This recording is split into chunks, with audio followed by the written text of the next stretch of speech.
उनकी लक्ष्मी जी की फोटो लगानी है वो 500 के नोट पे लगाइए, 100 के नोट पे लगाइए। सबसे बड़े नोट पे बाबा साहब सबसे बड़े नोट पे आपको लक्ष्मी गणेश से कोई दिक्कत नहीं? करें वो अपने सभी नोट के ऊपर होनी चाहिए। नहीं। नमस्कार, जनता लाइव देख रहे हैं आप और मैं हूं आपके साथ पूजा। इस वक्त हम मौजूद हैं जंतर मंतर पर। अरविंद केजरीवाल के जो बयान सामने आए थे कि जो नोट है उस पर लक्ष्मी गणेश की फोटो होनी चाहिए, उसके विरोध में लोगों ने अलग अलग तर्क दिए और बहुजन समाज से ये भी आवाज़ें निकली थी कि अगर किसी की फ़ोटो होनी चाहिए नोटों पर तो वो है बाबा साहेब की, क्योंकि आरबीआई की जो पूरी संरचना है वो बाबा साहेब की स्टडीज़ की वजह से पॉसिबल हो पाई। तो ऐसे में हमारे साथ कुछ लोग हैं जो आज यहाँ कुछ तस्वीरें और ये नोट लेकर खड़े हैं और बता रहे हैं कि किस तरीके से उन्हें लगता है कि बाबा साहेब की तस्वीर होनी चाहिए। सर, आपका नाम बताइए सबसे पहले। मेरा नाम डिया सोरी है, मैं रिटायर्ड इंजीनियर हूँ, सोशल एक्टिविस्ट हूँ। हाँ जी। ये नोट दिखाकर आप क्या कह रहे थे? मैं ये दिखाना चाहता हूँ कि ये देखिए सांची की फोटो है ना इस पे। तो ऐसे ही 2000 के नोट पे हमारे बाबा साहब की होनी चाहिए।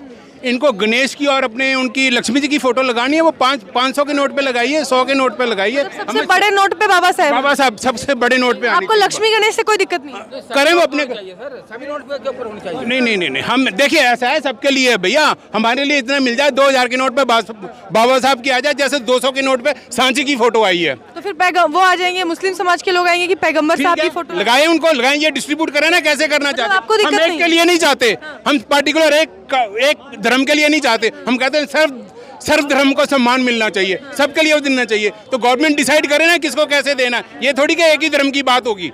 ये भारत है मैडम, ये वो नहीं है। ये आपको लक्ष्मी गणेश की फोटो लगने से कोई दिक्कत? हमें दिक्कत नहीं, आप जो मर्जी करें, अपने घर में जो मर्जी पूजें, सब कुछ करें, जैसे मर्जी करें। किसी का पर्सनल थोड़ी है सर।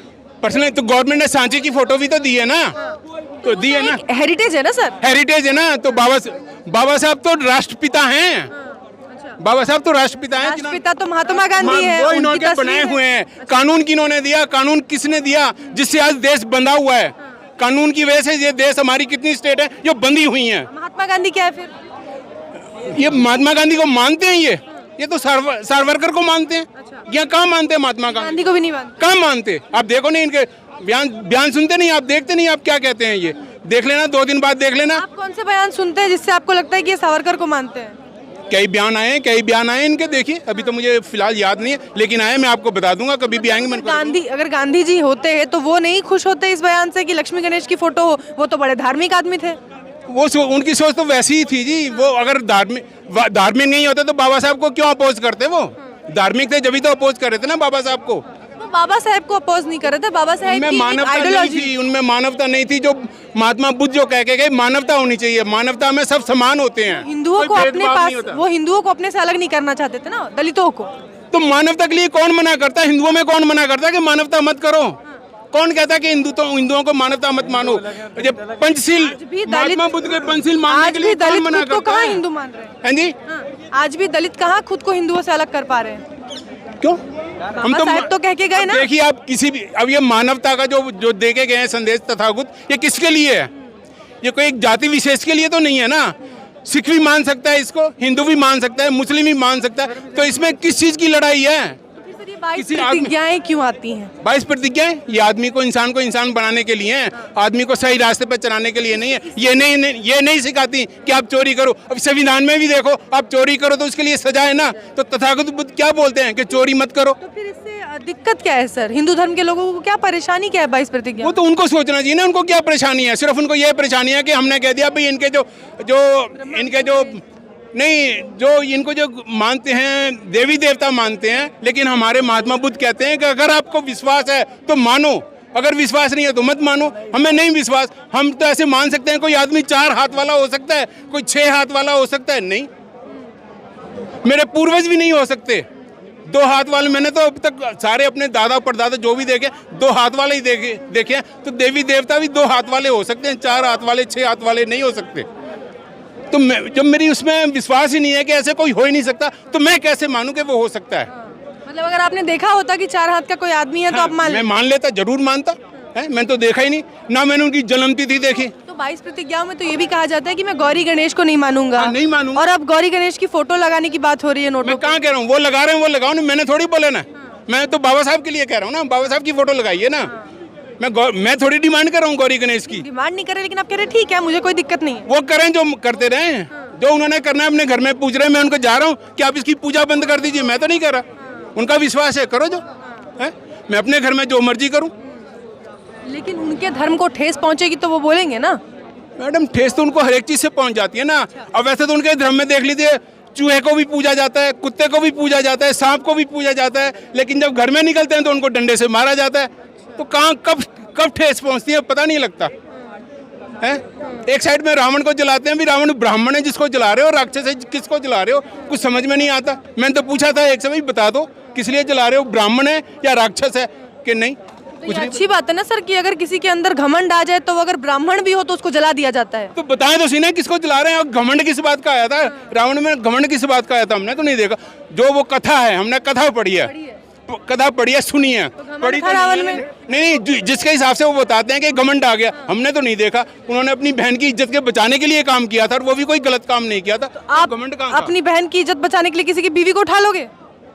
अरे बीवी को उठा लेंगे, ये उठा के क्या है, उन्होंने तो एक सिंबॉलिक था मैडम। उनके साथ क्या था, व्यवहार क्या किया था उन्होंने, उनको व्यवहार क्या दिया था उन्होंने, उनको अलग रखा था, अशोक वाटिका में रखा था, कितना मान सम्मान दिया, किडनैप करके रखा था ना सर, खुशी खुशी थोड़ी रखा था। किडनैप तो मैडम ये करते हैं, क्या करते हैं ये देख लो आजकल जो हो रहा है, ये इनके तो हर एक धर्म में, हर उसमें सब रावण ही रावण घुसे। अगर आप उसे आपको रावण देखते हो, देख लो कितने बलात्कार हो रहे हैं, कितने केस हो रहे हैं। उत्तराखंड में क्या हो गया, कोई हो रही है?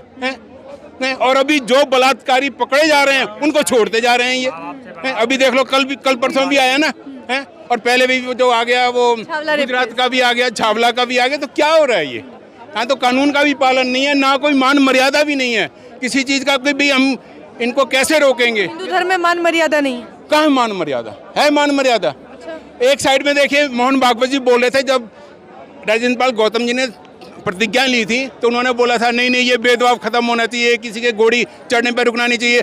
जब उनके 2 दिन बाद उनके संत ने ये बयान दिया कि हम इनका सर काट के लाएगा, 50,000 देंगे, 50 लाख देंगे, तो बताइए उन्होंने क्या स्टेटमेंट दी? तो मोहन भागवत के कैसे हो गए सर? क्यों? मोहन भागवत ठेकेदार है क्या हिंदू धर्म के? वो तो ठेकेदार बनते हैं, वो तो आरएसएस हिंदू धर्म की तरफ ठेकेदार है। अच्छा, किसी एक व्यक्ति का है हिंदू धर्म?